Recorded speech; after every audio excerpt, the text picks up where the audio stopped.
السلام علیکم دوستوں، میرا نام ہے عمر مصطفیٰ. آپ دیکھ رہے ہیں cricket news hub YouTube channel. دوستوں، آسٹریلیا کے خلاف پہلے ٹیسٹ میچ میں ایک اہم پاکستانی بلے باز ٹیم سے باہر.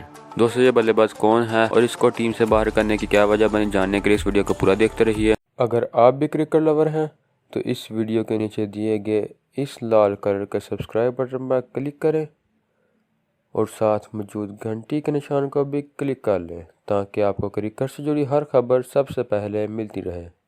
دوستو، برسبین میں آسٹریلیا کو ٹیسٹ سیریز میں شکست دینے کا عزم لیے پاکستانی کرکٹ ٹیم بھرپور پریکٹس میں مصروف رہی.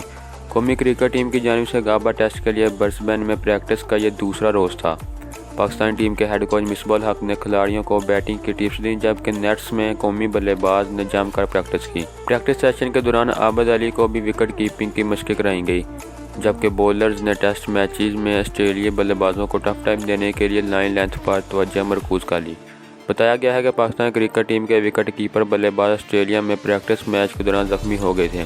بتایا گیا ہے کہ محمد رضوان تاحال مکمل طور پر کور نہیں ہو سکے، اس لیے قوی امکان ہے کہ آسٹریلیا کے خلاف پہلے ٹیسٹ میچ کے لیے محمد رضوان کی جگہ عابد علی نہ صرف ٹیم کا حصہ ہوں گے بلکہ وکٹ کیپنگ کے فرائض بھی انجام دیں گے. جبکہ آسٹریلیا کے خلاف پہلے ٹیسٹ میچ کے دوران نوجوان فاسٹ بولر نسیم شاہ کو بھی ڈیبیو کروائے جانے کا امکان ہے.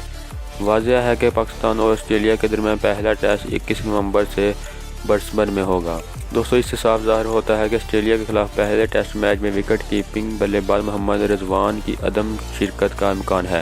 ٹاپ آرڈر بلے باز عابد علی ممکنہ طور پر سیریز کے پہلے میچ میں وکٹ کیپنگ کے فرائض سر انجام دیتے نظر آئیں گے. تو دوستو، یہ تھی ہماری آج کی ویڈیو. دوستو، کیا آپ پہلے میچ میں محمد رضوان کو دیکھنا چاہتے ہیں یا عابد علی کو؟ اس میں بھی رائے کا اظہار لازمی کریں. اور اگر آپ کو ہماری یہ ویڈیو پسند آئی تو اسے لائک کریں اور میرے چینل کو سبسکرائب کریں تاکہ آپ کو آئندہ بھی کرکٹ سے جڑی ہر خبر سب سے پہلے ملتی رہے. دوستو، ملتے ہیں اپنی اگلی ویڈیو میں. خدا حافظ.